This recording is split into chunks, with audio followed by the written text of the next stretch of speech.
Muito bom dia, turma Flor de Lis. Mais uma turma de especialização em filosofia clínica, se preparando para essa bela e nobre profissão que é a de terapeuta em filosofia clínica, né? Então, hoje nós vamos dar sequência àquela aula anterior que nós tivemos, que é sobre fenomenologia.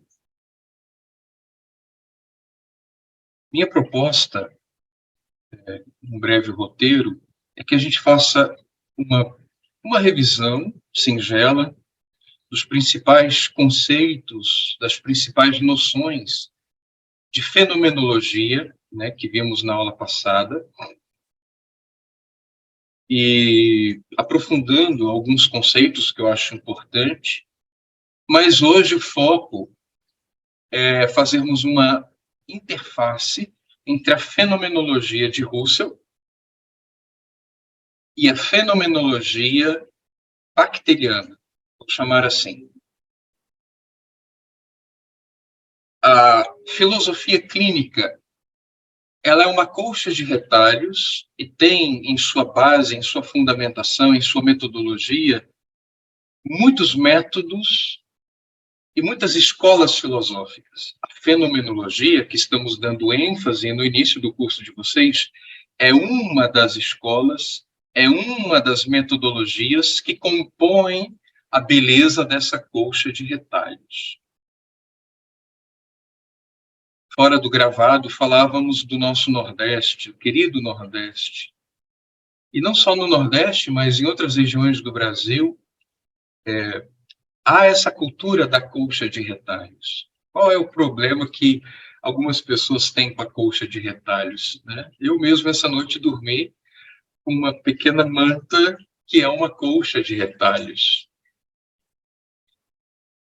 E é tão interessante que a filosofia clínica, podemos dizer que ela tem em sua característica a interdisciplinariedade, que é uma tendência da educação do mundo pós-moderno, uma visão holística do todo. Vocês lembram que em dezembro eu estava numa crise asmática, né? O médico chegou a diagnosticar uma pneumonia. E na semana passada eu estive com a minha médica, né? Ela estava viajando e ela estudou filosofia clínica aqui na Casa Francisco de Assis também. E falávamos exatamente disso, que o pensamento no século XIX, no século XX, um tipo de ciência, a ciência positivista, ela ficou muito aquebrantada, com tantas especificidades. De repente, no mundo da medicina, um médico é tão especialista em uma dimensão do organismo humano que não consegue mais atender a outras partes. Então, nós migramos muito na área do conhecimento para as análises e fomos perdendo a possibilidade de sínteses. A fenomenologia de Russell, ela também possibilitou as ciências de fato serem ciências no início do século passado. Então, nessa breve recapitulação sobre fenomenologia, o que eu desejo é colocar em evidência o entendimento de intencionalidade, que é o mais importante. Então, os colegas que perderam a primeira parte dessa aula, que foi em dezembro, eu peço que recuperem. Nós vamos avançar um pouquinho, embora recapitulando alguns conceitos. A fenomenologia, como vimos, ela nasce como metodologia com Edmund Husserl, no final do século XIX, início do século XX. Mas o termo ele já foi usado por outros filósofos antes, inclusive Brentano. A novidade trazida por Husserl foi exatamente a noção de intencionalidade. que do latim, né, intentionem, ou intentus, intendere, que no português seria tender, tendência. Ou seja, a nossa consciência tem a tendência de perceber. Logo, de forma bem simples, e buscando ser menos acadêmico desta vez, a nossa consciência ela não existe em si como substância, como pensava René Descartes, res cogita, uma coisa pensante. Não, a consciência é muito mais um verbo que tende. Tanto que aqui existe uma transitividade. Se eu digo para vocês, pensem numa pera, logo vem a imagem de uma pera. E ainda que eu diga na negativa, não pensem numa pera. Não deu certo. Hoje vamos fazer alguns exercícios e vamos ver algumas pegadinhas de fenomenologia, inclusive. Não pensem numa rosa.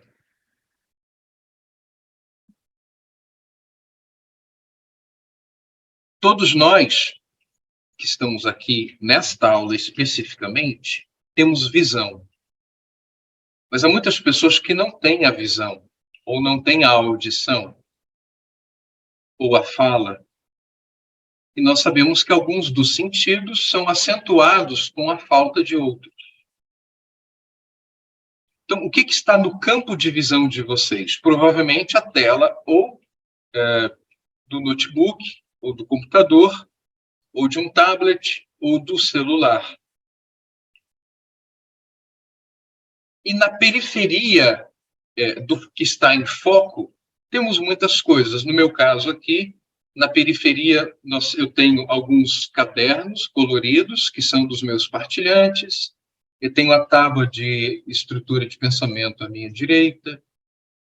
Mais à minha direita, mais ainda na minha visão periférica, eu tenho uma garrafa de café, eu tenho uma garrafinha de água, né? Mais à minha esquerda, eu tenho um suporte para canetas, marca-textos e vários livros de filosofia clínica à minha esquerda. E no seu caso, o que a sua consciência está tendendo? Então, não existe uma consciência pura. Toda consciência, nos ensinou Russell, vimos na aula passada, é consciência de alguma coisa. Seja por meio da visão, seja por meio da audição. E no meu caso aqui, muito sutilmente, eu escuto de fundo a água caindo daquela fonte. Provavelmente de onde você está, você tenha como foco de atenção a minha voz, como professor. Mas talvez você escute algum som vindo da sua casa ou de fora da sua casa, do seu apartamento. Se você mora num condomínio, talvez algumas crianças brincando no play, ou algum carro de som passando pela rua. Então, intencionalidade, ela tem na sua etimologia esse intendere, esse tender a, que a gente pode colocar aqui como dirigir-se. Toda consciência é dirigida ao mundo das coisas. Esse campo de percepção, os fenomenólogos chamam de horizonte ou visada. Então, minha intenção, antes de fazermos esses exercícios e uma interface com a fenomenologia típica da filosofia clínica, é trazer alguns vocabulários. Então, podemos concluir, né, dando sequência e aprofundando a aula passada, que a consciência ela é intencional. Só que intencional aqui não é aquela intencionalidade do Chaves, foi sem querer, querendo. E muitas pessoas usam o termo intencionalidade de modo equivocado. Então, intencionalidade aqui não tem a ver com algo da vontade de tender, de querer, né, de voluntas. A intencionalidade aqui é no sentido de percepção. E eu não existo sem a percepção. Reparem, alguém pode dizer o seguinte: uma pessoa que está dormindo, ela não tem percepção, não procede. Ainda que ela esteja sonhando, ela está percebendo memórias ou imaginação. É uma percepção. Então, a consciência, ela vai tender, seja para o mundo material, materialidade, a concretude das coisas, que alguns chamam de real, mas aqui eu vou evitar o termo real, porque há escolas que vão questionar o real. Então, a nossa consciência, ela se dirige à concretude das coisas que são captadas pelos nossos sentidos: visão, audição, paladar, olfato, mas também ao mundo imaginário, ao mundo das ideias. Por exemplo, se eu disser 2 mais 5 é igual a 7. Aonde no campo de percepção de vocês é possível perceber isso? Em nenhum lugar, a não ser que a gente faça uma adaptação dessa representação abstrata da matemática. Mas ela está no mundo das ideias. É pura abstração. Mas nós estamos percebendo uma abstração. Ou seja, a consciência, ela é sempre intencional. Seja para o mundo exterior a mim, ou seja, o que não sou eu, ou seja, da pele para dentro, o mundo da imaginação, os pensamentos, as memórias, os desejos, tudo isso é objeto da consciência. E aqui a gente precisa colocar, quando em fenomenologia falarmos em objeto, é aquilo que é captado, capturado, apreendido pela consciência. E hoje mesmo, na segunda parte da aula, vocês vão entender por que nós estamos estudando fenomenologia com uma certa dedicação. Ok? Então, a consciência, ela é sempre intencional, ela não existe em si como substância, ela é verbo, tende. É uma seta disparada para o mundo. Só que, aqui eu fiz um breve exercício com vocês, o que está no campo de percepção de vocês. Mas se nós começarmos a fazer uma lista das nossas percepções, nós saímos das dezenas, vamos às centenas. Então, há milhares de fluxos de dados que vão chegando à consciência humana o tempo inteiro. Seja o choro de uma criança, uma televisão ligada, a buzina de um carro, quando você atravessa, como Caetano Veloso, né, a Avenida Ipiranga com a Avenida São João, em São Paulo, quando ele compôs a poesia de Sampa. Quantos milhares de dados ali. Quando você vai a um museu, então nem sempre nós temos como listar.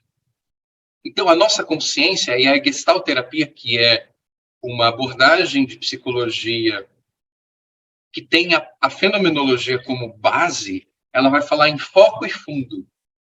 Aquilo que está na periferia da percepção e aquilo que está no centro, no foco da percepção. Na nossa condição humana, segundo a Gestalt. Vamos dar mais um passo. Podemos, então, concluir que, se existe uma transitividade, toda consciência é intencional, toda consciência é consciência de alguma coisa.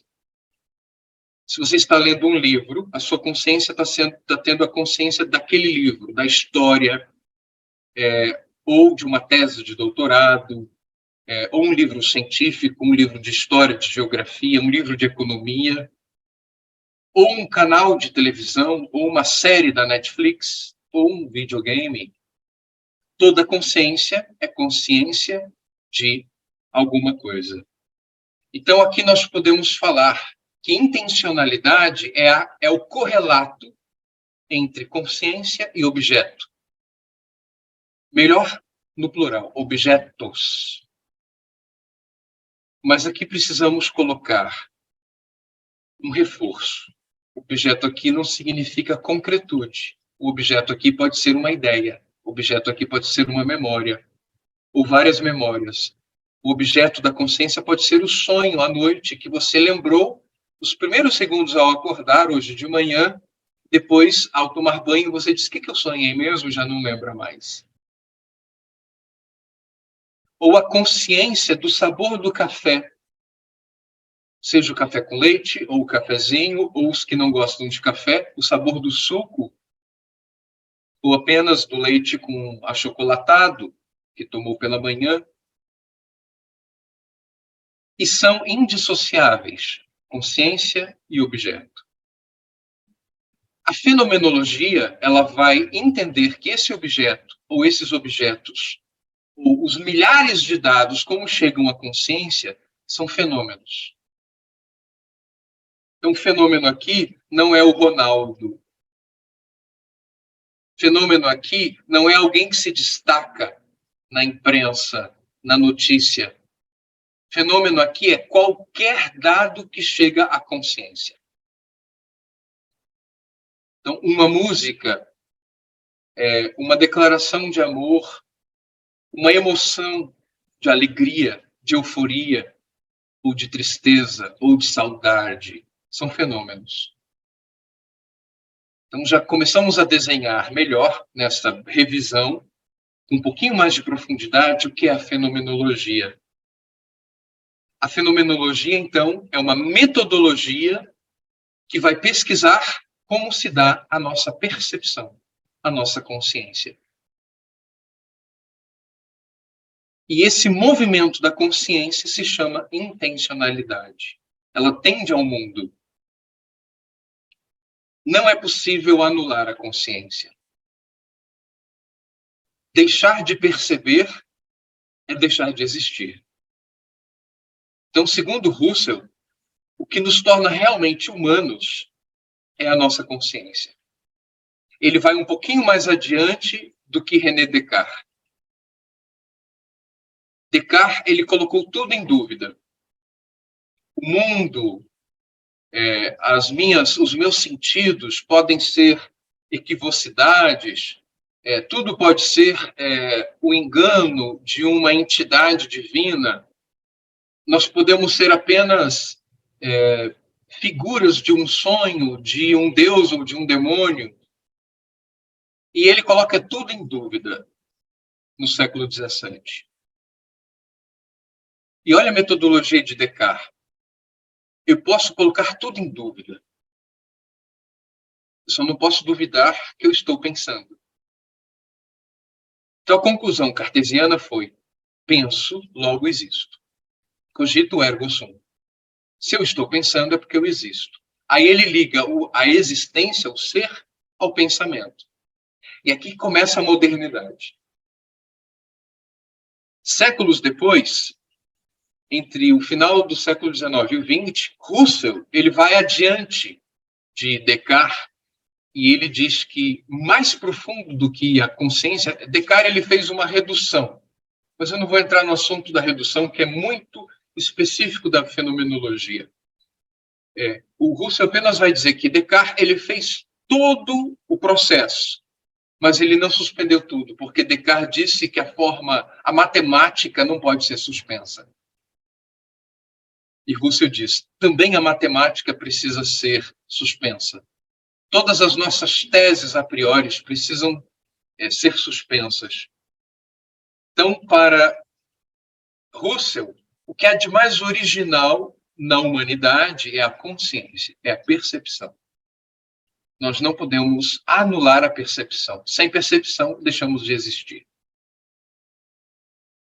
E aí, um breve aceno e uma notícia histórica e epistemológica da filosofia do século XX é que um discípulo dele, Heidegger, vai dizer: não, há algo mais original que é a consciência, que é a existência. Tanto que ele é considerado o pai do existencialismo. e ele vai aprofundar a existencialidade com a característica da temporalidade. A vida humana é autêntica quando nos damos conta da nossa temporalidade na existência, ou seja, quando nos damos conta de que em algum momento iremos morrer. Então, mais profundo e original que a consciência é a existência. E um outro filósofo, depois dele fecho parênteses, Emmanuel Levinas, que é o filósofo que eu estudei recentemente no meu mestrado, ele vai dizer: nem a consciência nem a existência. Mais original que a minha consciência e a minha própria existência, ao chegar no mundo, havia o outro. Então, o outro é anterior a mim. O outro existe antes de mim. Então, todo um desdobramento a partir de Emmanuel Levinas sobre a alteridade, o outro. O outro como pessoa singular ou a coletividade, a humanidade. A sociedade já existia antes de mim. Um breve exemplo. Falávamos de sotaques, né? O sotaque nordestino, mineiro, paulista, carioca. Antes de você nascer, já existia a língua. Então, nem tudo que há em você é original. Algumas coisas apenas te atravessam. E a língua é uma delas. Você pode participar do processo da modificação da língua, mas ela te atravessa, ela é anterior a você.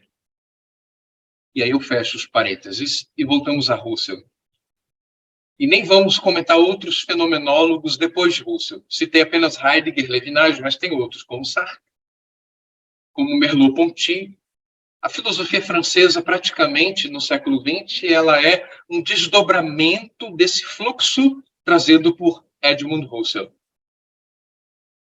Então, nós estamos no campo mais profundo do humano, que é a percepção, em Husserl. Perceber é sempre perceber alguma coisa. Então, a nossa realização humana está no campo da percepção. Vamos colocar isso numa outra nomenclatura aqui, num outro vocábulo, vivência. E aos pouquinhos o desenho vai se consolidando e a gente vai entendendo por que é tão importante entendermos a fenomenologia na prática terapêutica da filosofia clínica. Nós somos seres de vivências, de percepções sensoriais, fictícias, ideais, abstratas, memórias, sonhos, desejos. Nós somos, então, uma composição de vivências ou de fluxos vivenciais. Um outro jeito de falar de objetos da consciência ou de fenômenos. Então, sejam eles um objeto concreto, uma caneta, né? Ou uma caneca. Eu adoro essa caneca, presente de uma colega, né? Para todos nós. Na época, ela teve o carinho de colocar ainda o nome, né? De cada um com símbolo da filosofia clínica. Então, não apenas algo concreto como o meu celular, a caneca ou a caneta. O fenômeno, o objeto, dado a consciência, então, pode ter outras dimensões, como a lógica, números, uma equação aritmética, álgebra, trigonometria, um cálculo de geometria, um cálculo de engenharia, representações abstratas do real, ou um mapa feito por um geógrafo ou geólogo, ou mesmo um médico radiologista, uma ressonância, uma tomografia, um mapeamento do corpo humano, são representações do real. Ou um mapa do universo feita por uma equipe da NASA. Então, tudo pode ser objeto da nossa percepção. Isso inclui também a memória e as emoções. Ou seja, tudo que se manifesta a consciência, a percepção, se traduz em vivência. Um outro vocábulo que eu trago aqui, apenas assim como introdução, é que esse captar da consciência, essa captura de um fenômeno, em fenomenologia husserliana, se chama intuição. E aqui eu já anuncio que tem uma diferença da compreensão de intuição na filosofia clínica. Ela vai chancelar a intuição, como eu vou dizer agora em Husserl, mas ela vai ter outros aspectos quando vocês estudarem no futuro sob modo intuição. Ok? Já faço essa notificação. Na fenomenologia, então, a intuição é essa capacidade de captarmos o mundo. É o horizonte da percepção avisada. As coisas se dão à consciência. Guardem isso. Se dão. É um dar. Elas se manifestam à consciência. Então, a intuição é esse ver sensível. No primeiro momento, é uma captura sensível, que passa pelo meu corpo, passa pelos meus sentidos, mas que vai ser processada pela minha razão, pela minha abstração. E aí eu vou dar sentido. Eu vou dar nome. De tanto olhar aquela fruta, em algum momento o humano chamou de morango. De tanto olhar aquela folha, em algum momento foi convencionado em chamá-la de couve, alface. Então, sejam tribos indígenas, sejam comunidades vikings, em algum momento, e nem tudo a gente consegue mapear na história, chegou até nós. Então, nós temos a possibilidade de, depois de perceber algo, dar nome. Eu tenho o poder de constituir o mundo, de dar nome às coisas, inclusive dar nome às nossas vivências. Isso é bom. Isso é ruim. Podemos até dizer algo que a gente nunca vivenciou ou experimentou. Eu não gosto de carne. Não gosto de frango. Você já comeu? Não, mas eu não gosto. Então, nós podemos constituir o mundo. Guardem isso. Nós podemos dar sentido ao mundo. Esse é um verbo que existe na língua portuguesa, mas ele é pouco usado. Inteligir. Podemos, então, inteligir o mundo, que é ver a coisa e dar a ela um sentido, um significado. Então, podemos dizer que algumas experiências são muito legais. Poxa, eu fui numa montanha-russa. Eu fui naquele trenzinho no parque de diversão, que é um trenzinho de terror. Eu vi um filme, uma música, uma relação sexual. Ouvir Vivaldi ou Chopin. Ou comer um estrogonofe, ou um fricassê, uma pizza, ou uma cena que me fez chorar vendo A Culpa é das Estrelas. Então, nós podemos dar sentido. O mesmo filme pode ser considerado para alguma pessoa. Que filme lindo! Que história linda! Eu me emocionei. Outra pessoa pode dizer, nossa, detestei, horroroso, muito dramático. Então, nós podemos constituir o mundo e dar sentido às nossas vivências. Percebem que gradativamente eu estou avançando?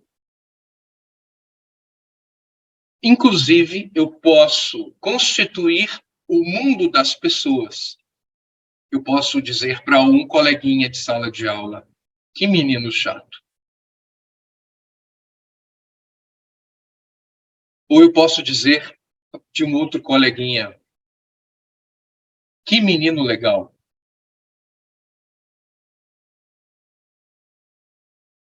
Uma pessoa pode dizer, eu amo futebol. Outra pessoa pode dizer, eu detesto futebol. Então, as vivências são singulares. Guardem a palavra singular. Em outras aulas, nós já colocamos. Então, todos esses fluxos vivenciais, eles são singulares a cada um, como são percebidos, como são editados e como são constituídos em significados. E tudo isso passa pela consciência, pela percepção e pelo intelecto.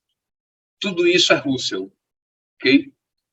A fenomenologia em filosofia clínica vai ter algumas divergências, mas vamos chegar lá depois.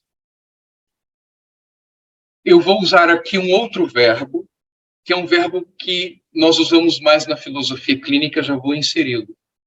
Então, a fenomenologia, seja ela no campo da Gestalt, no campo da análise, da abordagem direta do inconsciente, ou mesmo na filosofia clínica ou no psicodrama, que são abordagens de psicologia que têm a fenomenologia como base, sejam em quais terapêuticas forem, elas sempre vão prestar atenção em como a pessoa edita suas vivências. Olha que interessante. Então, agora as coisas começam a fazer mais sentido das introduções feitas na aula passada. O que nós, então, buscamos como terapeutas em filosofia clínica e em outras abordagens que têm a fenomenologia como base metodológica é como a pessoa editou suas vivências. Mas antes de falar como aquela pessoa, nas psicologias o paciente e na filosofia clínica partilhante, uma pequena diferenciação com a psicanálise a gente pode colocar aqui, é porque a psicanálise ela vai ter como caminho a interpretação. Como a pessoa interpreta vivências, interpreta sonhos. Então, a psicanálise e outras linhas, a partir da psicanálise freudiana, vai focar na interpretação. A fenomenologia, ela vai se deter na descrição da vivência. Ok? Então, nisso estamos próximos das áreas de psicologias que têm a fenomenologia como base.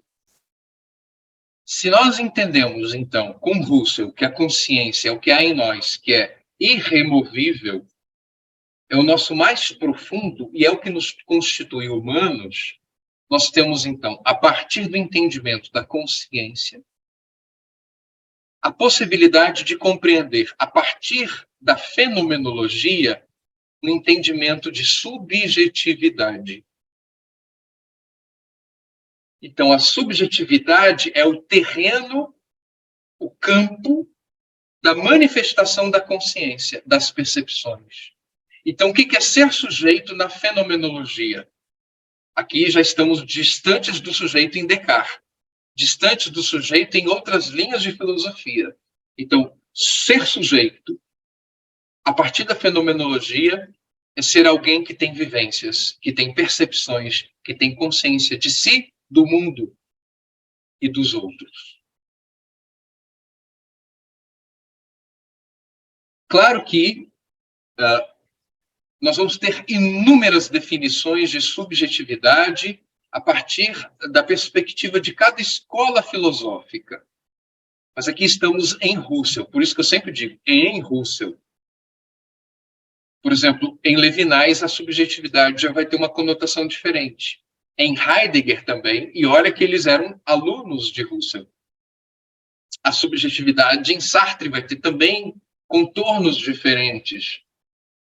Mas aqui em Husserl, a subjetividade é o terreno da manifestação das percepções, das edições dessas vivências da consciência. Então, ser humano é eminentemente ser consciente. A consciência, ela vai, então, ser esta manifestação mais profunda e original do sujeito, da subjetividade. Então, vamos definir. Definir é dar fim a um conceito. Conceituar. Vamos, então, conceituar fenomenologia como o estudo das vivências. Sejam vivências sensoriais, como cheiros, sons, e tudo que já colocamos antes a partir dos sentidos, mas também vivências como perceber, julgar. Julgar é uma vivência, é um fluxo intencional. Valorar. Isso aqui é melhor do que aquilo ali. Bom, eu tenho uma caneca. Eu tenho outra caneca. Na minha vivência, eu posso dizer, essa caneca é mais bonita que essa aqui. Outra pessoa pode dizer, não, essa caneca, a branca é mais bonita que essa. E olha que ela tem até a letra C, né? Que forma café ou afé. Então, também faz parte do fluxo vivencial a valoração. Eu posso valorar comparando as coisas, eu posso valorar a partir de afinidades. Eu gosto de filmes de suspense.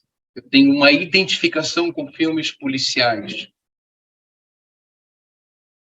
Então, eu posso dizer, eu escolhi medicina, eu escolhi psicologia, eu escolhi engenharia, eu escolhi direito porque eu gosto. Eu escolhi a minha esposa, eu escolhi o meu namorado, o meu esposo, porque eu gosto. Então, a vivência da valoração também é uma. Assim como a criatividade, a imaginação e a maneira de lembrar-se das coisas, a memória. Então, a fenomenologia é o estudo das nossas vivências. E vivência é a relação do sujeito com o mundo. Seja o mundo externo a ele, seja o mundo interno a ele. E essa divisão exterior e interior, ela é em Husserl. A filosofia clínica nem sempre vai colocar essa divisão fora e dentro. Posto isso, e para a gente já concluir essa revisão com novos vocabulários e um pouquinho de aprofundamento, nós podemos falar, então, a partir da consciência, em dados que são atuais e dados que são potenciais. Há muitos vocabulários técnicos aqui, mas eu estou tentando simplificar ao máximo, porque a nossa intenção não é uma abordagem academicista de fenomenologia, mas colocar base e chão para o que virá depois. Por exemplo, eu tenho a percepção de um objeto. Vamos pensar num quebra-cabeças. Ok? E o quebra-cabeças que uma criança ou um grupo de crianças está ali brincando, montando, está faltando peças. O dado atual é o quebra-cabeças faltando peças. Mas a nossa consciência também tem a capacidade de potencializar a falta, o dado que falta, e completar. Entende? Você tem o número 1 e o número 3, apenas. E aí você potencialmente completa o que falta. Você já consegue pensar entre o 1 e o 3, o número 2. Entendem? Um outro exemplo singelo. Eu tenho aqui comigo uma caixinha de remédio que a minha pneumologista passou semana passada. Né? Eu devo tomá-lo à noite. Eu tenho consciência do que tem dentro. Vocês têm? Vocês sabem se aqui tem comprimidos ou algo de espirrar no nariz? Não sabem, mas talvez potencialmente a consciência pode estar pensando e completando pelo pouco dado que eu dou. Bom, provavelmente pelo tamanho deve ser comprimidos. Aí eu pergunto, ok, acertou, tem comprimidos. E o frasco que está aqui, ele é de vidro? Ele é de plástico? Entende? E quem já leu O Pequeno Príncipe sabe que foi mais ou menos isso a ideia de desenhar um carneiro, né? Desenha um carneiro, ele não gostava de nenhum desenho que o piloto fez, né? Aí o piloto desenhou uma caixa com uns buraquinhos. Disse, pronto, desenhei. Aí o garoto olha a criança, ela completou com a imaginação. Ah, que bacana! Dentro da caixinha o carneiro está dormindo. Então alguém pode dizer assim, não, com certeza, Cadu, tem o remédio, essa caixinha tem remédio dentro e é comprimido. Muito bem. E olha a pegadinha do Cadu. Se eu disser que a caixa está vazia, só tem a bula aqui dentro. Então, nós podemos ter equívocos com a nossa percepção. Então, depois de tudo que eu construí, com conceitos, com definições, com características da fenomenologia, eu posso dizer para vocês como o mágico, o ilusionista, trabalha exatamente para embaralhar a nossa percepção. Assim, o diretor do filme, né, ele vai direcionando a nossa intencionalidade. E em filosofia clínica, vocês vão ver que tem um submodo chamado intencionalidade dirigida, que é conduzir a consciência do partilhante para um outro foco. Entende? Então, nós podemos ter equívocos. Por exemplo, a vivência de um ciúme. Eu vi coisas e eu achei que dentro daquela caixinha tinha alguma coisa, e quando eu fui abrir a caixinha estava vazia. Eu me enganei, imaginei coisas que não existem e ainda julguei a minha namorada, o meu namorado, o meu esposo, a minha esposa. Entende? Ou ciúme de filho, né? Nós podemos ver coisas que não existiam, como uma caixinha vazia. Mas em outros momentos eu posso abrir a caixinha e dizer, tem coisa dentro, eu acertei, realmente tem, e olha só o tamanho. Né? Posto isso, gente, essa revisão com novos vocábulos de fenomenologia husserliana, eu já queria fazer uma interface aqui, breve. Vocês viram que Husserl sempre parte do corpo, né? O corpo capta pela sensoriedade, isso é herança de Kant, e aí a sensoriedade envia as informações para o intelecto, para a abstração, e ele vai fazer representações. Em filosofia clínica e na maneira como nós elaboramos a nossa fenomenologia, nós colocamos contrapontos. Isso é assim para algumas pessoas, para outras pessoas não. A percepção do mundo, para algumas pessoas, já vai ser pela abstração. E aí Lúcio Pachter recupera Platão. O mundo das ideias. Algumas pessoas vão fazer a experiência do mundo tendo como foco, primeiro, como primazia, não a sensoriedade, mas justamente a abstração e as ideias. Por isso que a filosofia clínica ela é uma terapêutica artesanal, porque nós vamos respeitar o modo de ser de cada um sem universalismos, nem mesmo a fenomenologia de Husserl, que tanto campo de terreno nos dá como metodologia de trabalho, de pesquisa. Compreendem? Já estamos fazendo aqui sutilmente uma interface. Eu vou pausar a gravação, eu vou apresentar um vídeo para vocês de poucos minutos, e depois nós vamos, a partir do vídeo, abrir para conversações. Mas já vou dizer que esse vídeo, até por questões de direitos autorais, nós não podemos deixar aqui, ele é de uma página presente tanto no Instagram quanto no Facebook, que se chama Ter-a-Pia. Ter.a.pia. E a ideia é brincar com a palavra terapia, e as pessoas contam um pouquinho das suas vivências, olha aí, vivências, lavando louça, na pia, né? Com certeza, em outras línguas não seria possível brincar, mas na língua portuguesa é possível, né? Então, na pia, enquanto lava a louça, né? A página terapia, escuta as vivências de uma determinada pessoa. Eu escolhi da Silvana Cotrim. Eu gostei tanto dela em 2020 que eu passei a segui-la nas redes sociais e nós ficamos amigos, né? Depois eu disse para ela, sabe que a tua história hoje eu trabalho com os meus alunos de filosofia clínica, ela ficou muito contente.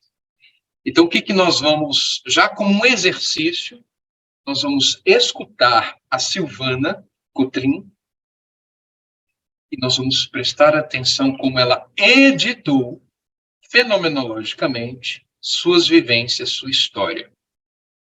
E eu já trago o conceito de filosofia clínica sobre como a pessoa edita a sua história, suas vivências pessoais. Nós chamamos de historicidade. E esse sufixo "dade" no final, ele é importante porque a qualidade que a pessoa dá é como a pessoa constitui e dá significados às suas vivências. Então, de repente, uma família que tem 10 filhos faz uma experiência, por exemplo, a experiência de passarem fome. Eu vou trazer esse tema que é tão atual em nosso país. Com mais de 33 milhões de brasileiros fazendo a vivência da fome.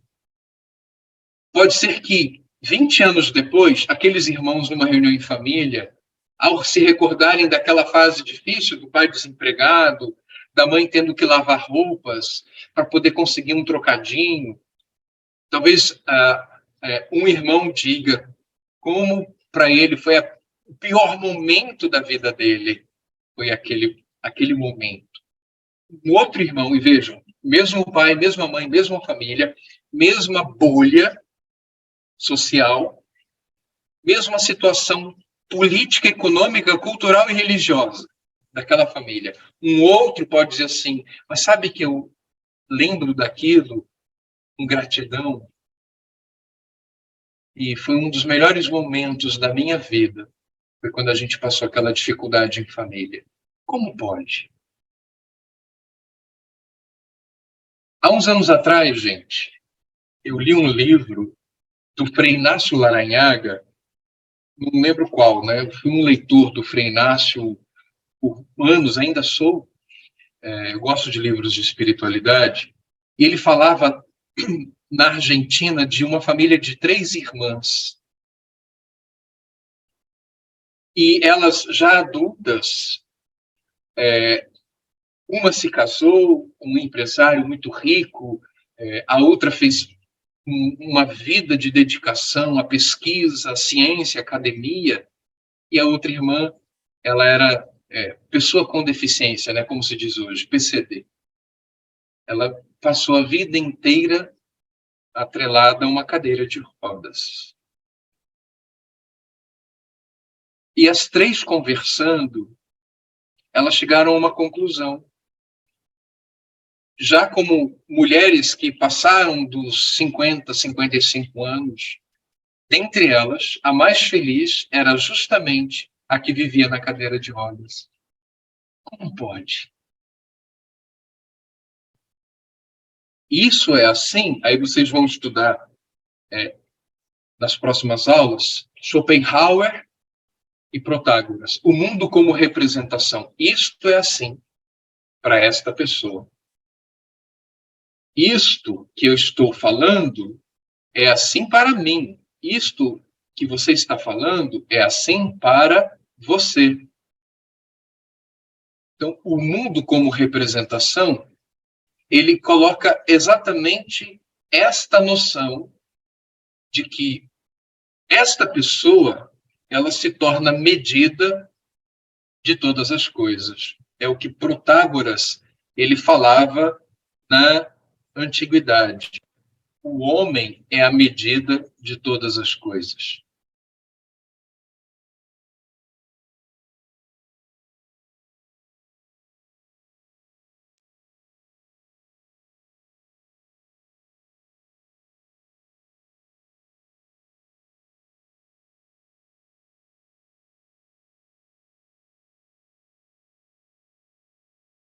Medida no sentido, a nossa tendência de universalizar. Se eu gosto de flores, eu já suponho que todas as pessoas gostam de flores. Se eu gosto de café, eu suponho que todas as pessoas gostam de café. E em filosofia clínica, o nosso esforço é exatamente de sairmos do universal. E isso é assim para você. O óbvio não é padrão. Isso é uma frase do professor Will Goya. Gravem isso.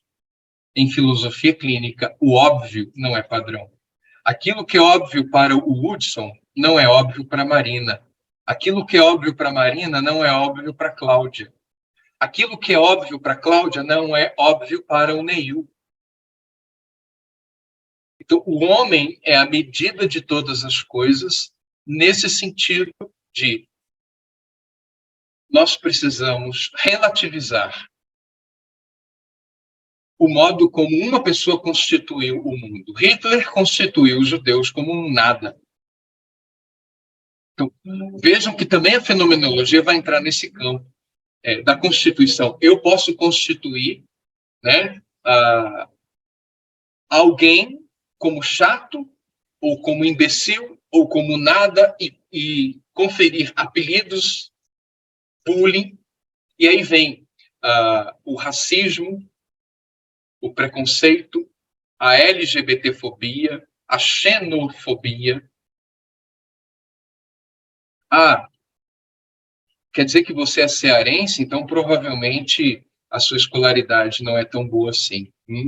Não é o que os dados estatísticos no mundo da educação dizem sobre o Ceará, que está entre os melhores índices em vários sentidos, inclusive competições de matemática.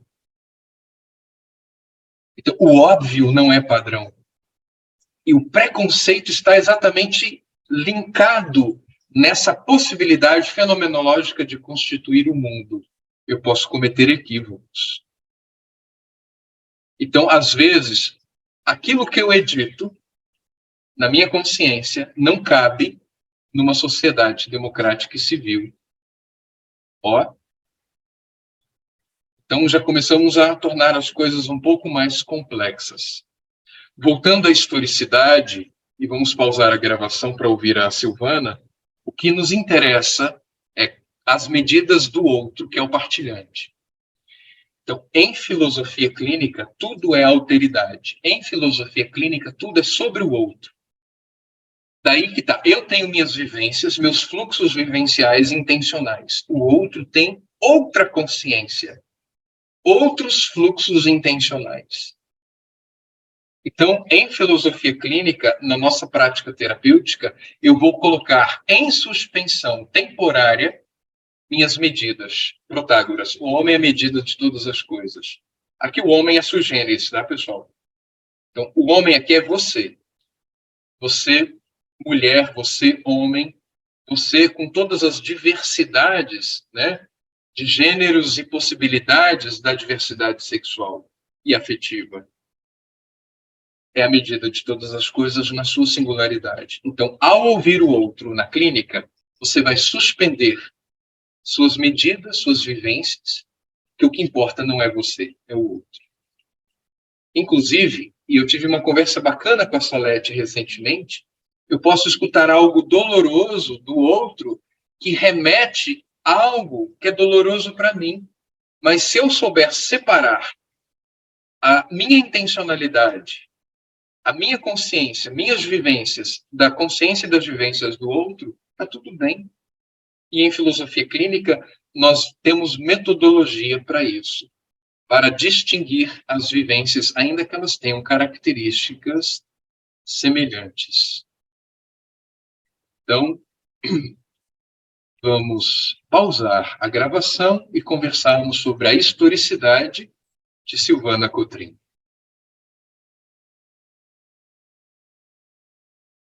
Retornamos depois de ricas contribuições em vários sentidos. Foi uma conversação muito colorida, né? Que tivemos entre nós, partilhas de percepções a partir do vídeo da Silvana Cotrim, a partir dela, algumas vivências pessoais. E eu começo pelo final, né? Nós temos muitos desafios. A filosofia clínica, ela recupera uma função da filosofia que é diferente da função acadêmica, teórica, mais contemplativa, como alguns defendem,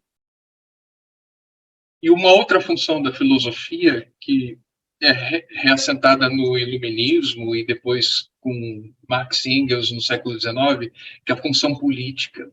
Nós temos uma função epistemológica, teórica, uma função política, mas temos também uma função terapêutica, e os gregos já falavam isso, né? Comentamos isso demoradamente numa das primeiras aulas. A filosofia clínica, então, recupera a dimensão terapêutica da filosofia. Um dos colegas trouxe essa questão, né, vendo a história da Silvana, como distanciar nossas vivências, que podem ser semelhantes das vivências do outro, nosso partilhante.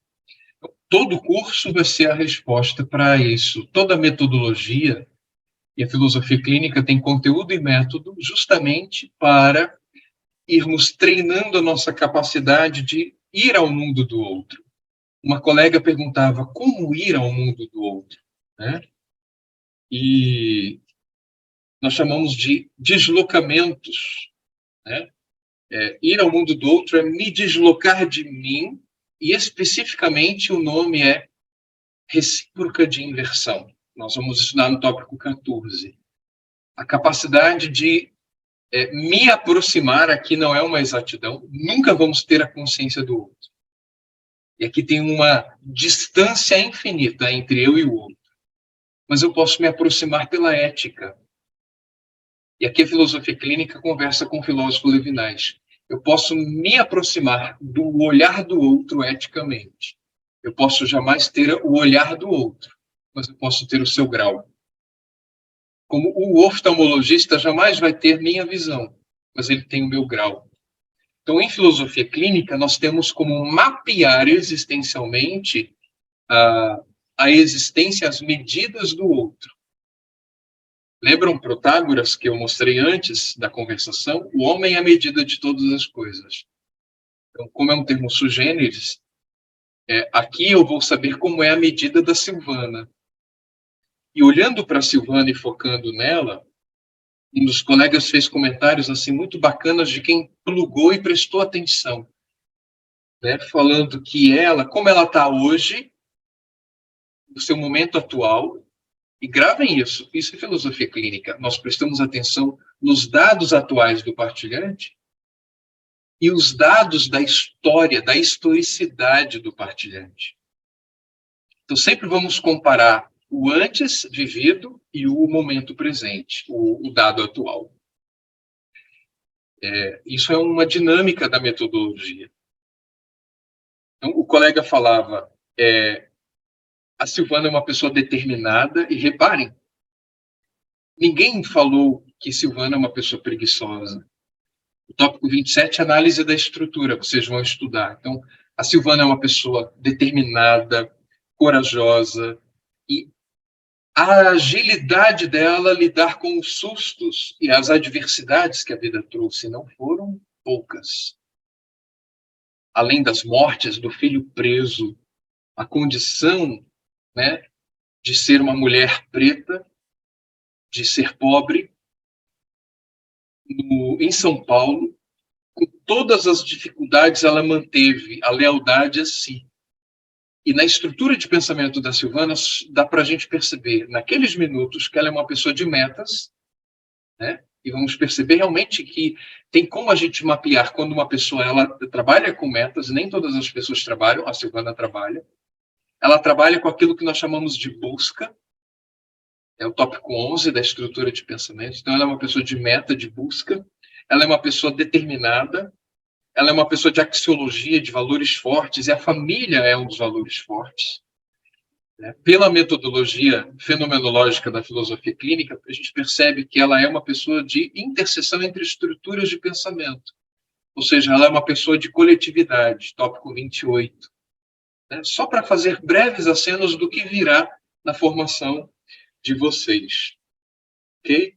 Agradeço imensamente as contribuições. Vamos fazer um breve intervalo agora, 10 minutinhos, são 9h57. Então, 10h10 a gente volta para a gente continuar fazendo comentários, interfaces da fenomenologia de Russell com Lúcio Pachter e novos exercícios até o final da aula. Ok, pessoal?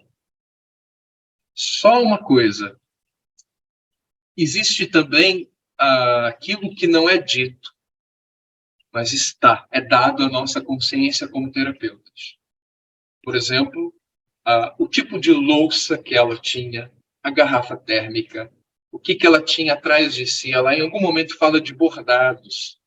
Tinha um bordado atrás dela.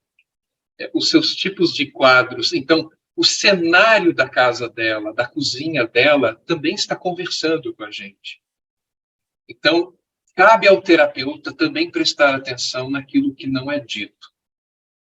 É dito de outra forma, não com a linguagem verbal, mas dito em outras linguagens que também vão fazer parte da nossa formação. Ok?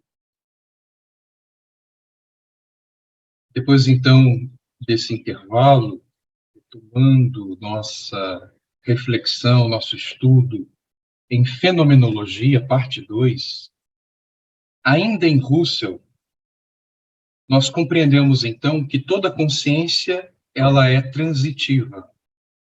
Consciência de alguma coisa, e esse intercâmbio, essa correlação permanente, se chama intencionalidade. A consciência tende para o mundo. Então, eu tenho consciência de mim, eu tenho consciência do meu escritório, do meu espaço, você tem consciência de si. Eu posso convidar você a ter consciência agora das batidas do seu coração. Se você toca a sua mão, você vai sentir um pouquinho, né, os movimentos que começam lá no coração, ou a sua respiração. Consciência de si. E você só pode ter consciência como um eu, como um sujeito de você. Eu só posso ter consciência de mim. Como fenomenologia. Nós temos consciência do mundo, da natureza, dos objetos, porém nós vivemos em sociedade. E o outro? E os outros? Como que a consciência humana, como sujeito consciente, eu tenho consciência do outro que também tem consciência. Olha como as coisas agora ficam distintas e exigem uma certa atenção a mais. Ora, eu tenho consciência da minha caneta, eu tenho consciência do meu celular, eu tenho consciência da minha xícara de café, que eu peguei agora no intervalo. Eu tenho consciência do meu bloco de notas. São objetos. Mas o outro é um objeto. Então, para a consciência, o outro é objeto como um fenômeno. É dado à consciência. Então, é um fenômeno também.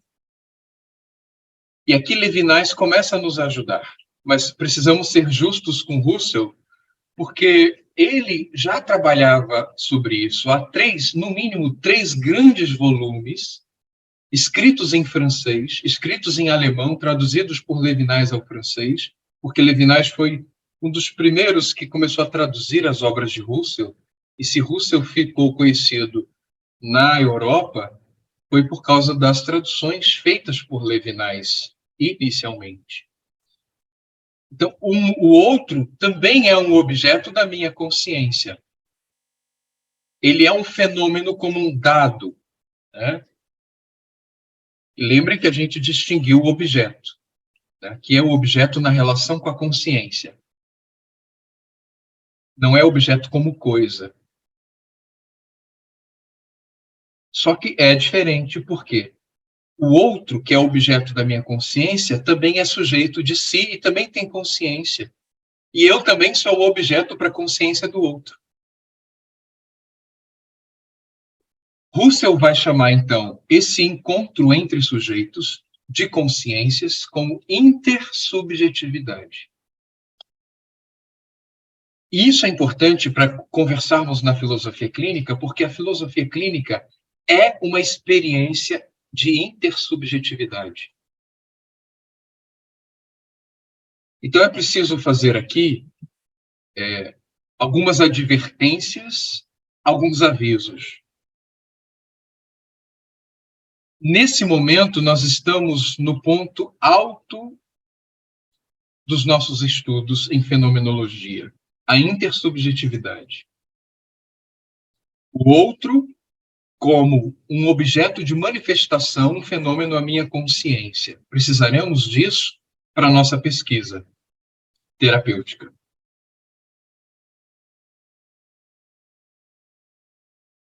É possível que alguém, ao começar a ler fenomenologia, e se alguém tiver fôlego epistemológico para aprofundar, eu indico a obra que já nos é orientada, né, pelo professor Will Goya, essa obra aqui, Introdução à Fenomenologia, do Sokolovsky, né, já foi colocado nos grupos de WhatsApp, e numa conversação com a fenomenologia, esse livro aqui do professor José Maurício de Carvalho, Filosofia Clínica, uma abordagem fenomenológica.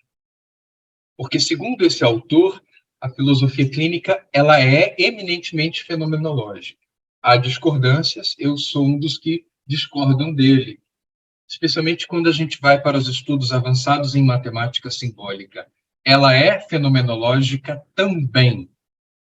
É isso e etc., como a gente aprende com o professor Igor. É isso e muito mais. É uma colcha de retalhos de muitos métodos. A fenomenologia é um dos métodos que compõem a metodologia da filosofia clínica.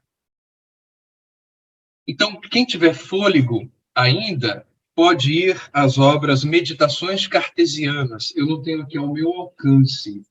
Está numa outra instante e eu não vou me levantar para prejudicar a gravação.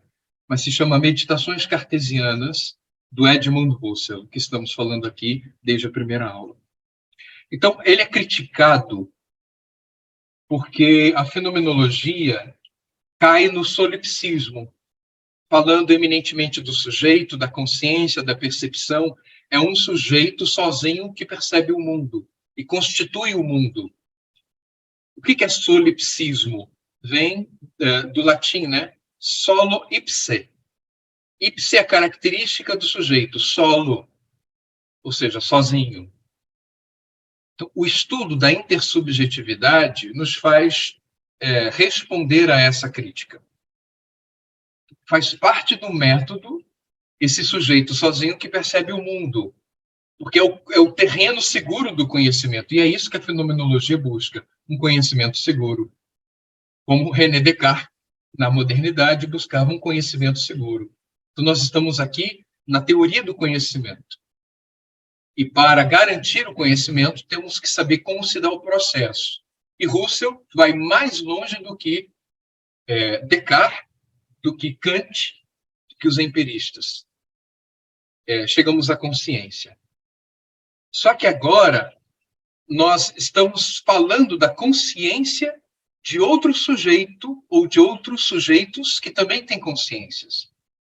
A isso nós chamamos em fenomenologia de intersubjetividade.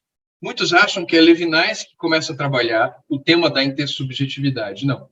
Husserl, ele já começou a trabalhar isso. Então nós temos o eu como sujeito, o outro, ou seja, um não eu, né? Um sujeito que não sou eu, é outra consciência, outras medidas, e temos entre nós o mundo.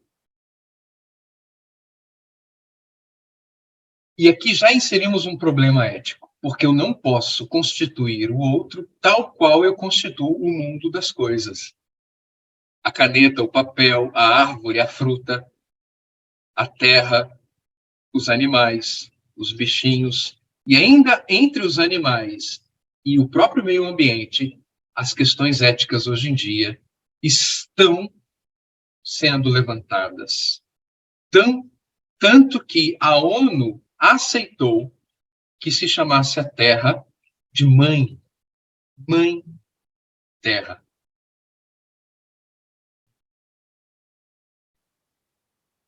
No mundo, então, esse eu encontra outros eus que percebem. Temos uma percepção sensível, ou seja, que passa pelos sentidos, né? E é aí que entra a palavra empatia. Empatia, do alemão, é sentir dentro. Isso é fenomenologia.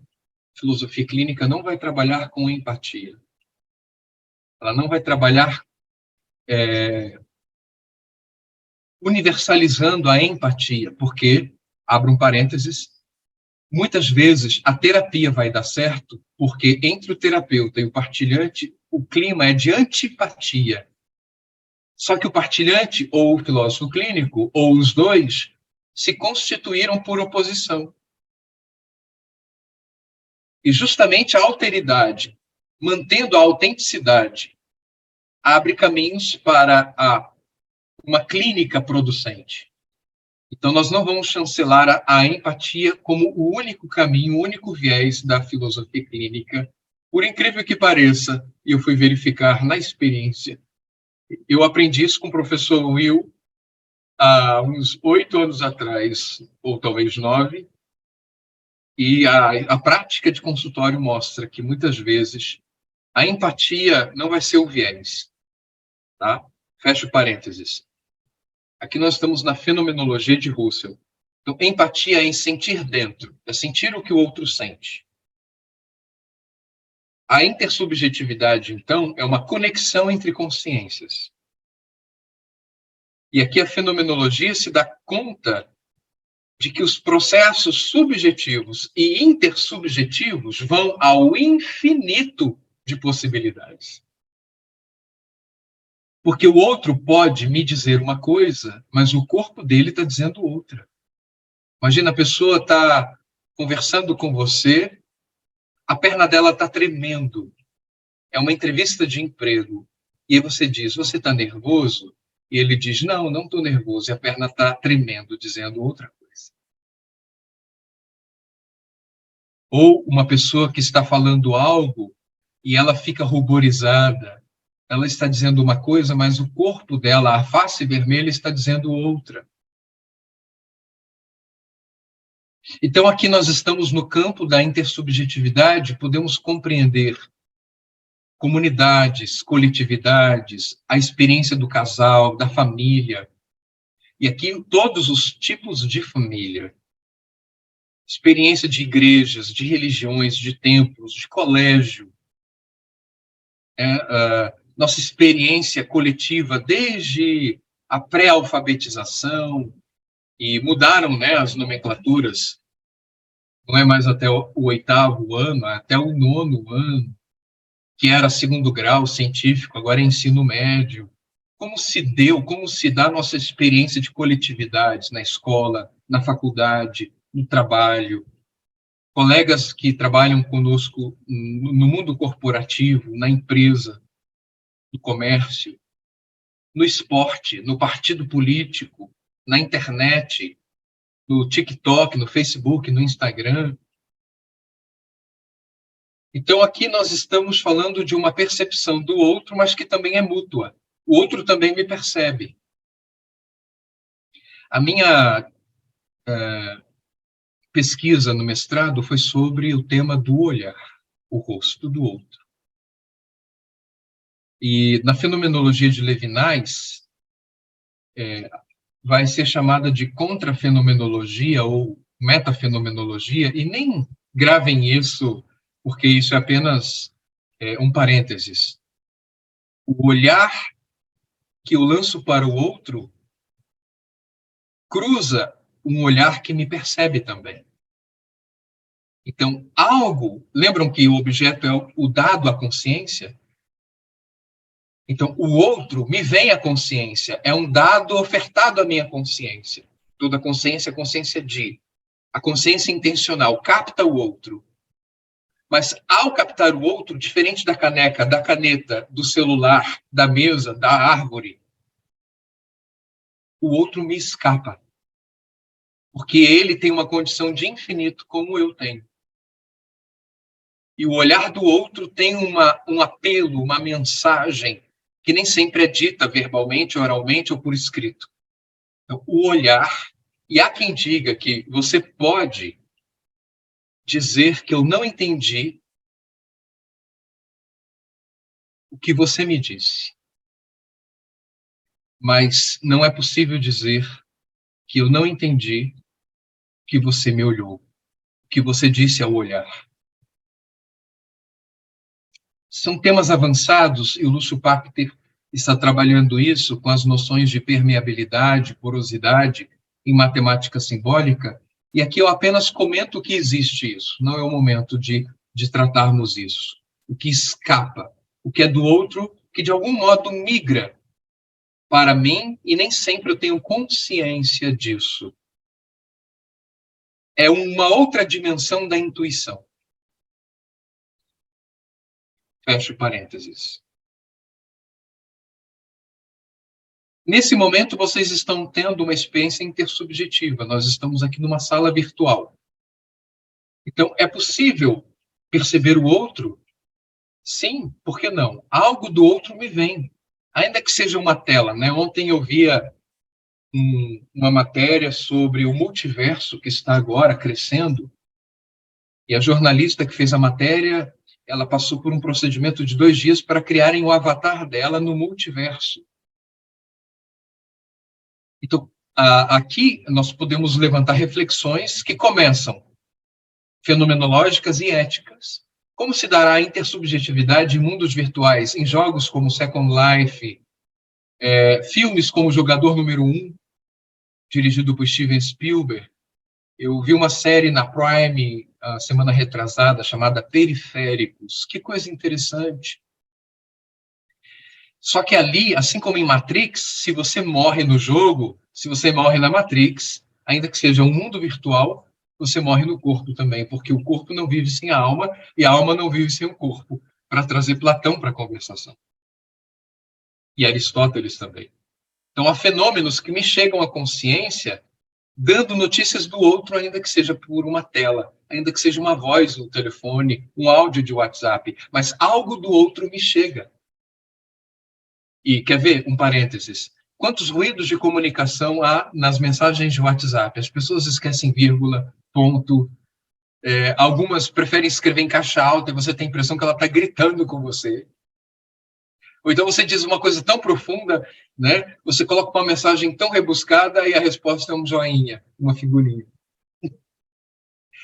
Então, como editar isso? Às vezes a pessoa colocou o joinha com a melhor das intenções. E você diz, nossa, que falta de empatia, de sensibilidade, só um joinha do Facebook. Né? Então, há muitas possibilidades aqui, e é essa a nossa pesquisa, é esse o nosso desafio na terapêutica da filosofia clínica. Porque há equívocos da nossa percepção. Lembram a caixinha do remédio que eu brinquei com vocês? Os exercícios que vamos fazer a partir dessa exposição e última, ela já vai ser uma provocação sobre isso. Porque você pode olhar, uma vez lá em Salvador, estava um pouco escuro, nós tínhamos saído de uma palestra e uma jovem senhora começou a falar comigo pela penumbra. A impressão que me dava é que ela estava rindo. Isso não é possível que ela esteja rindo assim. Aí eu mudei de posição para ver o rosto dela com mais luminosidade, porque era uma comunidade da periferia de Salvador. E quando eu consegui mais luz vindo da lâmpada, ela estava chorando de soluçar, gente. Então, nós podemos ter equívocos na nossa percepção. Ou sorte que nós temos a filosofia clínica como uma metodologia marcada pela ética, pela alteridade, de não ficarmos com a primeira impressão do outro. Bom, pode ser isso, mas pode também não ser. Entende? especialmente nas primeiras consultas, esteja sempre aberto. Eu estou tendo essa impressão. Essa pessoa aqui, ela trabalha com busca. Essa pessoa aqui, ela tem axiologia. Essa pessoa aqui tem uma epistemologia aguçada. Essa pessoa aqui tem um tópico 10 desestruturado, a racionalidade. Essa pessoa aqui, ela é emotiva. Olha como ela, a primeira consulta, ela está chorando de soluçar. Cuidemos das primeiras impressões do outro. Eu estou falando do consultório, mas isso serve para a vida. Quantas DRs acontecem por causa de equivocidades de percepção? Né? Uma vez eu não sabia, alguns anos atrás, não sabia o que era DR, perguntei para uma pessoa, ela disse, DR é uma coisa que o diabo inventou. Brincadeiras à parte, é discutir relação, né? Então, na fenomenologia de Russell, nós vamos ter a impressão do outro, a percepção do outro, pelo corpo do outro. Por isso que eu brinquei com o mundo virtual, porque nem sempre nós vamos ter o corpo do outro, ocupando um espaço. Então, o corpo do outro, que em filosofia clínica vai adquirir a tônica de corporeidade, ou seja, a pessoa tem uma relação com o corpo, a consciência do corpo ela é expansiva. Não é apenas da minha pele para dentro, que é o meu corpo. Isso está expandido. Quantas pessoas usam próteses? Não é dela, mas se tornou o corpo dela. E quer ver uma extensão do nosso corpo? Celular. Quantas pessoas terceirizaram memórias para o celular? E tantas outras coisas de nós. E é muito comum, e eu já vi matérias sobre isso, as pessoas demoram para perceber que esqueceram a carteira num bar, numa biblioteca, mas percebem rápido que esqueceram o celular. Então, nós temos extensões do nosso corpo. O óculos, a roupa, são extensões nossas. Mas também, às vezes, o outro. Há mães que têm como uma continuação de si o filho que amamenta, o filho que é seu, ou mesmo o pai, que quando o filho, no campo de futebol, sofre uma falta, ele lá da arquibancada sente a dor. Como explicar a experiência de gêmeos que sentem o que o outro sente, às vezes, a quilômetros de distância? E tantos outros fenômenos que ultrapassam a ideia de tempo e de espaço. O corpo, ele tem essa característica da espacialidade, ou seja, eu localizo onde o outro está pelo corpo dele. Mas em filosofia clínica não é assim. Então já estou fazendo uma interface. Às vezes a menina está com o livro aberto de álgebra e o professor está lá dando aula. Mas ela está ali realmente? Às vezes, a consciência dela está pensando no que o namorado disse por WhatsApp na noite anterior. Ou uma pessoa está lendo um livro no metrô em São Paulo. O corpo dele está localizado ali, no metrô. Lotado o metrô. Mas ele está sentado lendo um livro de Harry Potter. Onde ele está?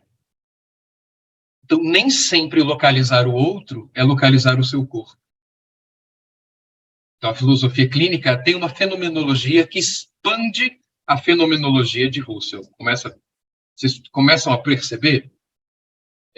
Por isso que a gente começa com Russell para depois chegar em Lúcio Pachter, porque Lúcio Pachter, na minha opinião, na opinião do professor Will Goya, ele foi o mais além ainda nesse mapeamento do outro. E é essa nossa busca, o nosso esforço na clínica, mapear o outro, localizar o outro. E nem sempre localizar o outro é saber onde ele mora. Os endereços existenciais têm outros desafios e outras questões. Então, já podemos dizer que, numa interface da fenomenologia de Russell para a fenomenologia desenvolvida por Lúcio Pachter, tudo em filosofia clínica é alteridade. No livro A Escuta e o Silêncio, o Will Goya diz que a filosofia clínica é uma praxis de alteridade. E por que temos a necessidade da fenomenologia, porque eu sou um sujeito que tem consciência em minhas medidas. Mas a clínica não é sobre mim, é sobre o outro. Mas eu não estou anulado. Eu vou me colocar entre parênteses. Os gregos chamavam de epoché. Essa epoché fenomenológica é a minha suspensão temporária dos meus valores, das minhas medidas, dos meus gostos, das minhas crenças. Eu posso ser uma pessoa contra o aborto, mas estou atendendo uma partilhante que cometeu 2 abortos. Ontem eu atendi uma pessoa que cometeu aborto. Chorava de soluçar, não é sobre mim. Ou o inverso, eu posso ser um homem feminista e defender os direitos da mulher e subscrever algumas leis que a sociedade coloca para que a mulher tenha o amparo social quando o aborto, em alguns casos, for permitido. Eu posso chancelar isso, é minha medida. Mas eu estou atendendo uma mulher que é cristã, é católica, é evangélica e é contra o aborto. Ok, não é sobre mim, é sobre ela. Isso vale para questões religiosas, questões político-partidárias, questões culturais, gostos musicais. Entende? Então, o filósofo clínico pode torcer para o Fluminense e o seu partilhante ser flamenguista. Está tudo bem. Tudo bem se o filósofo clínico for evangélico e o seu partilhante for ateu, ou vice-versa. O filósofo clínico é agnóstico, é ateu, e o seu partilhante é um muçulmano radical. Não é sobre nós, é sobre o outro. Então, a fenomenologia vai nos ajudar a fazermos um mapeamento de como o outro percebe, não por exatidão. Guardem isso também. Tudo em filosofia clínica será por aproximação. O outro é o infinito. E há outras linhas de psicoterapias que já aceitaram abrir mão dessa pretensão soberba de termos cálculos precisos sobre o outro. A subjetividade humana vai ao infinito. Então, a filosofia clínica vai nos ajudar, primeiro, a localizar o outro. Vocês vão estudar. Aqui só vou dar notícias, que as próximas aulas com a professora Carol vão aprofundar sobre isso. Localizar o outro, os exames das categorias, o lugar do outro, a relação dele com o lugar mesmo. Casa, quarto, escola, colégio, bairro, igreja, empresa, estado, país. E nisso podemos colocar a língua, a relação subjetiva dele com o lugar, a circunstância que ele vive.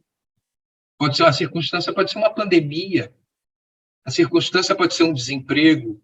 E aí lembram que eu comentei, a partir do que o colega trouxe na interlocução, os dados atuais e os dados vividos, passados? A circunstância. A circunstância, quando eu tinha 7 anos, é diferente de quando eu tenho 18, de quando eu tinha 37, de quando eu tenho 45. Mudam as circunstâncias. Então, vamos tendo base. Eu vou localizando o outro pelo lugar, pela circunstância, pelo tempo. Porque nem todo mundo está em 2023. Tem pessoas que estão lá nos anos 90, subjetivamente. Por causa de uma culpa, por causa de um medo, de uma fobia, por causa de um trauma. Tem pessoas que vivem do passado. Outras não. Outras vivem, já estão lá em 2025. Ou no final do ano, o que eu vou fazer com o 13º? O Réveillon foi esses dias, mas elas já estão no Réveillon no ano que vem. O que eu vou fazer no verão? No próximo verão? O que eu vou fazer daqui a 5 anos? Tem pessoas que vivem de prospectivas. E elas vivem de metas, de buscas. Ok. Existem aqueles que vivem de retrospectivas, outros de prospectivas, e outros dizem, não, o passado não existe mais, o futuro não existe ainda, o que importa é o agora, é o presente, o poder do agora. O importante é o hoje. Qual é o tempo que a filosofia clínica subscreve? Não sabemos antes da escuta do outro.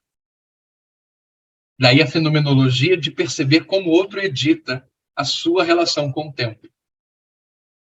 ok? E também nós vamos perceber como é a relação dele com outras pessoas. Casamento, pais, filhos, irmãos, irmãs, colegas de trabalho, as relações positivas, negativas, as relações confusas que oscilam entre positivo e negativo, as relações indefinidas. Calmem, tudo isso eu só estou dando notícias do que virá à frente na metodologia. Então, o primeiro passo é localizar o outro.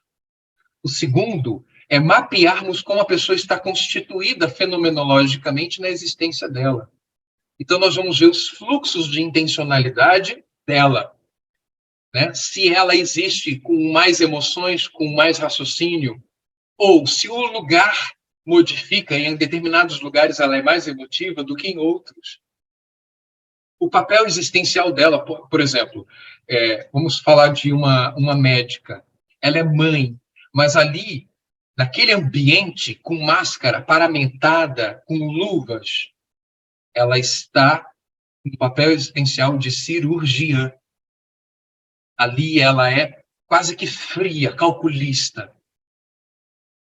Quem olhar para ela ali, naquele ambiente, naquele lugar, o papel existencial dela de médica cirurgiã fica em evidência. Mas em casa, ela é só fofura. Sabe? Com os bebês dela, ela se esparrama no chão e joga a criança para cima e assiste a, os desenhos da Nickelodeon, da Disney, e brinca de Frozen, de Barbie, e ela chora com os filmes da Disney. Percebe? Mudou o lugar, mudaram as relações. Então, tudo isso vai sendo mapeado. E nós chamamos esse mapeamento de como o outro existe, qual é a teimosia do outro em ser ele mesmo, ela mesma. A gente chama de estrutura de pensamento. É o mapeamento do infinito do outro. E esse é o modo bacteriano de fazermos fenomenologia. E um terceiro modo de nossa fenomenologia são submodos. Nós vamos perceber como que o outro faz para resolver suas demandas, suas questões, como que ele dá evasão aos conteúdos da estrutura de pensamento. Tudo isso para quê? Para cuidar do outro à maneira do outro. Não se preocupem em guardar isso. Só apresentei o tripé da filosofia clínica. Base categorial, estrutura de pensamento, submodos. Então, existe o eu, sujeito, que é o terapeuta. Existe o outro sujeito, que é o partilhante. E existe o entre nós. O entre nós, que é a base categorial, que é a intersubjetividade. Eu lembrei que eu tinha feito há uns 2 anos atrás um slide, e eu recortei ele, e ele vai nos ajudar a ilustrar isso. Percebem? Então, nós temos o sujeito, o filósofo clínico, o outro, que é amorosa e eticamente chamamos de partilhante, não é paciente em filosofia clínica, tampouco cliente. Isso já foi colocado em aulas anteriores. E entre nós, a base categorial. A base categorial é importante porque, para termos parâmetros, a base categorial é o contexto político, econômico, histórico, religioso em que nós nos encontramos. Eu vou dar um exemplo singelo. Eu vou pegar no pé da Salete agora. Né? A Salete diz assim: professor Cadu, eu estou com muita dor. E vamos supor, ela está com dor no braço. Okay? Ela está com dor no braço. E vamos supor que eu tenho um outro nível e outra estrutura de dor física. mas ela me fala da dor e para ela é importante falar da dor.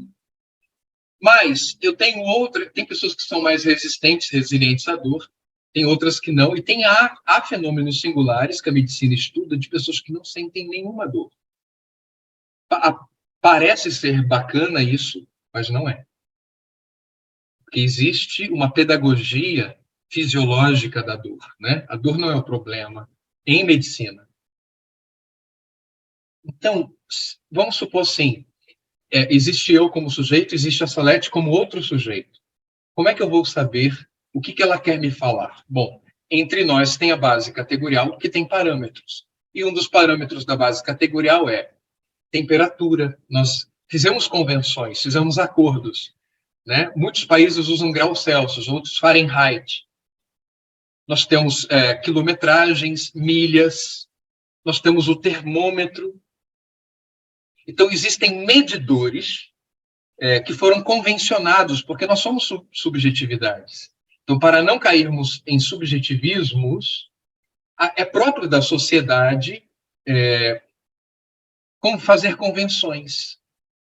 Então, eu posso dizer assim, Salete, de 0 a 10, qual é a sua dor? De 0 a 10. E ela me diz assim, professor Cadu, eu diria que é um 8. A minha dor do braço está muito forte. Entendem, gente?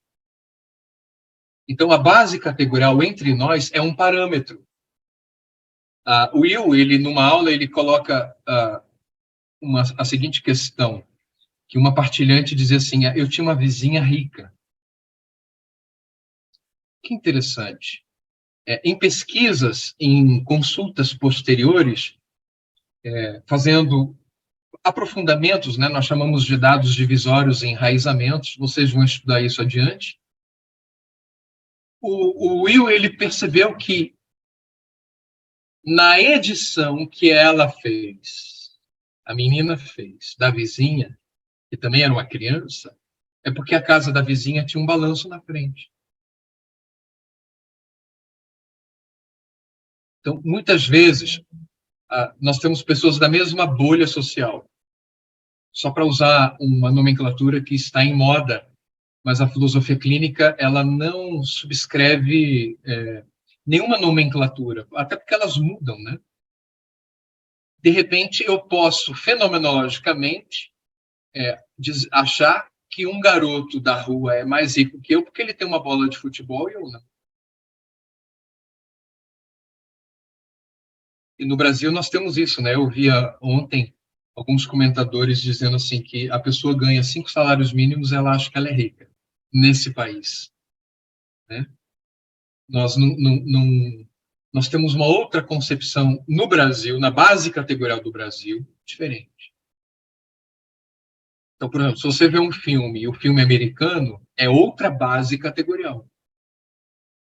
São outros fatores, outros medidores. A Europa também, a África tem seus medidores. Então, é por isso que é importante na filosofia clínica termos a fenomenologia, mas termos também a base categorial como parâmetro entre duas fenomenologias, duas consciências, duas percepções, para a gente não se perder. Ok? E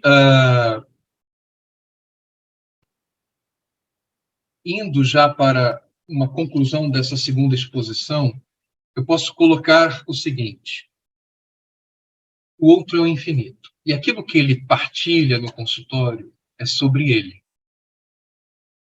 Isso é assim para ele. Ele está dizendo que o melhor time de futebol é o Vasco, é o Botafogo, é o Fluminense, é o Bahia, é o Goiás. Entende? E aqui onde eu moro tem uma guerra religiosa entre Vila e Goiás. Então, se eu sou Vila e o meu partilhante é Goiás, não é sobre mim, é sobre o outro. E está tudo bem. Né? Tá tudo bem. E aí entra a fenomenologia puxando a ética da alteridade. Eu vou mapear o outro e cuidar do outro do jeito do outro, ainda que eu tenha discordâncias.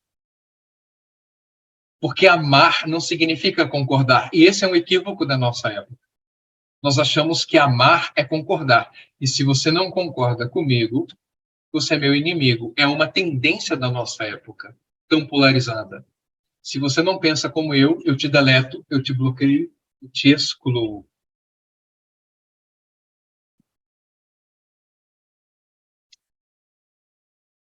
Eu acho que agora nós podemos entender, depois desse percurso de 2 aulas sobre fenomenologia, porque a filosofia clínica ela é uma terapia singular, porque cada um vai ter a maneira de constituir, de compor esses fluxos de vivências e a maneira própria de editar essas vivências. Ainda que você tenha 5, 6 irmãos, cada um editou o mesmo evento ocorrido na família de um jeito. Como é engraçado, né? Para uns a pandemia foi um desastre, um trauma, um drama, luto, sinônimo de dor. E outros editaram a pandemia como possibilidades e oportunidades. E cresceram existencialmente, até financeiramente, algumas pessoas. Né? Pessoal, eu preciso dizer para vocês que em Goiânia começou aquilo que a previsão do tempo ontem dizia, chamou de tempestade. Então, se eu sumir de repente, é porque realmente os meteorologistas estavam certos, ok? Fecha parênteses. Então, a filosofia clínica é uma terapia da singularidade, é uma terapia existencial, porque é sobre esse outro. Eu falei muito sobre subjetividade, mas Lúcio Bachter ele vai ser mais radical, não em ofertar uma terapêutica da subjetividade, que é muito amplo, mas sobre a singularidade. É mais radical ainda. Radical aqui é profundo, raiz, tá? É mais profundo do que a noção de subjetividade. O outro é único num planeta de 8 bilhões de pessoas. Podem ter pessoas com o mesmo nome, com a mesma profissão, com o mesmo gosto musical, mas ele é único, ela é única. E eu fecho trazendo a noção, já apresentada antes, de terapia artesanal. Porque se a pessoa é única e singular, a terapia que eu construir, que eu costurar para ela, como o artesão da costura, o alfaiate, a costureira, só vai servir para ela. Nós trabalhamos sob medida aqui. Então, nem o tempo, a duração da clínica nós temos como prever. A clínica pode durar 2 meses para uma pessoa, 6 meses para outra, 5 para outra, 5, 7 anos para outra. Também é da singularidade. E eu vou além para concluir essa segunda exposição. Depende da singularidade do outro, mas há um terceiro elemento que é justamente a intersubjetividade, o entre nós. O eu, o outro, que é o partilhante, e o terceiro elemento, que é o encontro. Esse encontro pode suscitar coisas que o terapeuta não programou no planejamento clínico. E é muito bacana isso. Né? Eu sou suspeito em falar, né, porque eu sou encantado com a metodologia e depois desses anos de prática clínica, muito mais ainda, especialmente pela dimensão ética da filosofia clínica. Eu vou pausar a gravação, porque agora nós vamos ver alguns vídeos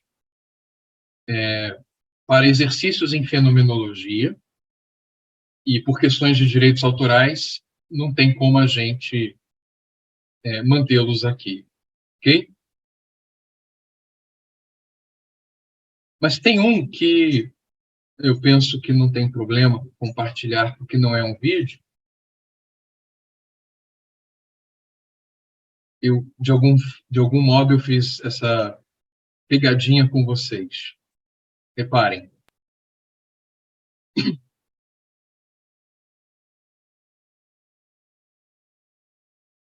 Quem perdeu? Né? Não olhe para a galinha. Então, a nossa percepção, a nossa consciência, ela nem sempre ela vai se dar de um jeito linear, né? E há na internet muitas coisas bacanas sobre isso. Vamos aos vídeos.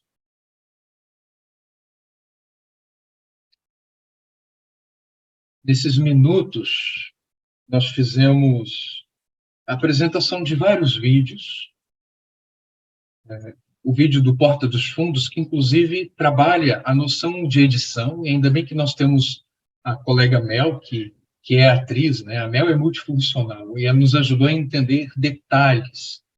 Tem partilhantes que editam de forma muito rica os personagens, o roteiro, a história, fazem do limão uma limonada, e nós, na experiência clínica, nós não estamos atrás de historiografia, dados biográficos. É importante que é, mas o mais importante é o mapeamento da forma com que o conteúdo existencial se manifesta. E são essas formas que nós chamamos de tópicos da estrutura de pensamento e submodos que nós vamos prestar bastante atenção.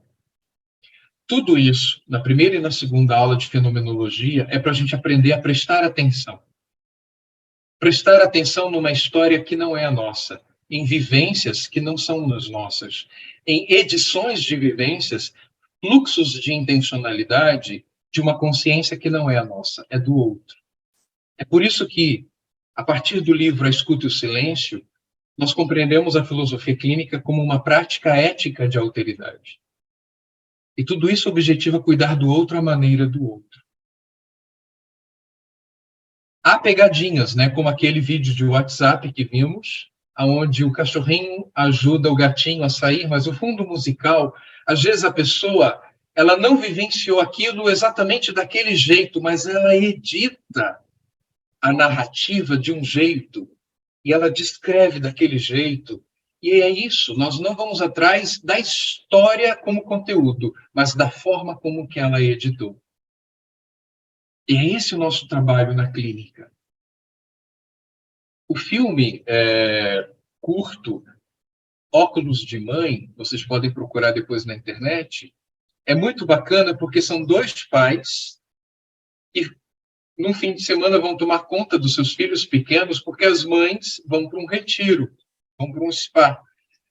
E eles ficam desesperados até que encontram na internet um aparelho chamado óculos de mãe. Eles colocam óculos e veem coisas que eles não viam antes. Fenomenologicamente, o nosso esforço em clínica é nos aproximar do mundo do outro, nos colocar, e aqui é uma alegoria, nos colocar no lugar do outro para vermos como ele vê.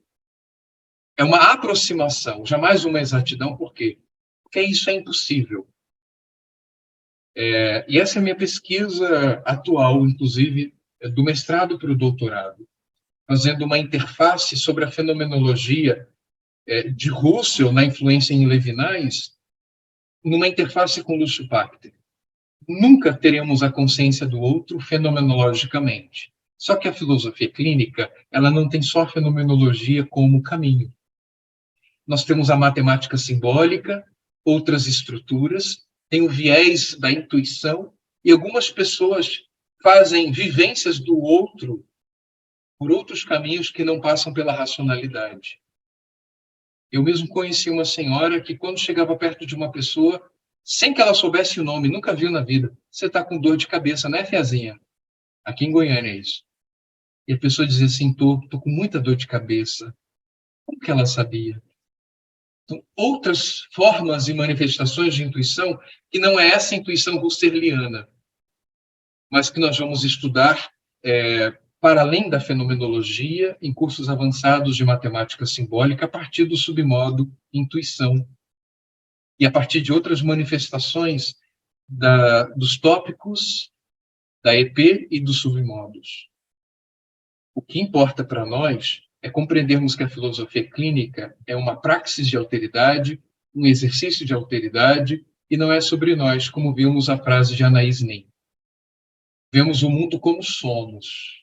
Ok, mas na clínica, vamos colocar isso entre parênteses, Vamos fazer o exercício da epoqué, porque é como o outro é que importa. Como o outro edita o mundo e suas vivências que importa. E aí nós vamos prestar atenção. O colega perguntava agora no final das nossas interlocuções, e é importante dizer, respondendo a ele, essa questão de eu sou um sujeito, o outro é um sujeito. São duas subjetividades.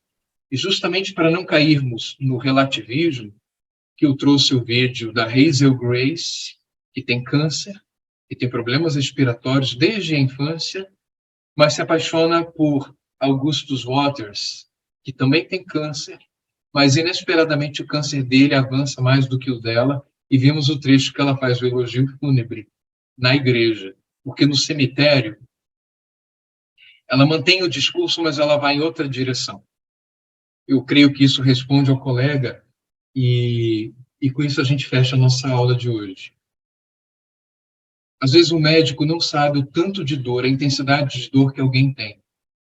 Então nós temos entre nós a base categorial que tem parâmetros, que tem mensurações, quilômetros, centímetros, quente e frio, tem leis, né?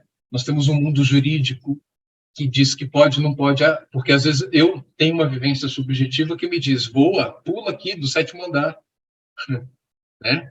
Ou pegar o carro e colocar 200 km por hora na estrada, mas há leis, há uma base categorial. E há uma base categorial também que me dá parâmetro para entender o outro nas medidas do outro que não são as minhas. Então, eu tenho esse contexto para me basear. Então, perguntaram a uma pessoa de 0 a 10, qual o tanto da sua dor? E ela disse 5. Então, eu não tenho a dor dela, mas eu tenho uma aproximação, uma medida, entende? No cemitério, a Hazel Grace ela vai falar de novo da matemática. Para quem não leu o livro e não viu a obra no cinema, e lá ela diz que em toda a vida dela, que sempre foi ao hospital, e os médicos perguntavam para ela, de 0 a 10, qual o tanto de dor? Ela disse que sempre quis guardar o 10 dela para um momento especial. Então, quando ela estava no momento mais agudo da dor dela, ela respondia 9. 9. Ela dizia para os médicos, para os oncologistas, 9. E aí, no cemitério, desculpem a fala emocionada do professor, até porque eu sou um ser humano e vivo as dimensões humanas, e ainda bem que eu vivo, né, porque isso me qualifica como terapeuta. E ela diz ali que com a morte do Augustus Waters, seu namorado, ela experimenta o que é o 10 da dor. A fenomenologia, então, ela vai nos dar amparo metodológico para a gente ver como o outro edita suas dores, suas alegrias, suas tristezas, suas gargalhadas. Podemos cair em pegadinhas, né? Como aquela da galinha. Não olhe para a galinha. Aí a gente olha para a galinha, perdeu. Às vezes, o partilhante também vai nos colocar em pegadinhas e fazer experimentações com a gente. Seja como for, com estradas lineares ou com armadilhas, fiquemos tranquilos, porque o que importa é prestarmos atenção. Will diz que o filósofo clínico um dia vai se posicionar, vai falar, mas ele fala como quem sabe ouvir. E com essa frase do professor Iboia, eu agradeço, finalizo a aula de hoje e até uma próxima, possamos crescer sempre nessa ética maravilhosa de cuidar do outro, à maneira da filosofia clínica. Bom final de semana, pessoal. Bom final de semana. Obrigada, Cadu. Valeu, Cadu. Tchau, cara. Bom final de semana, gente.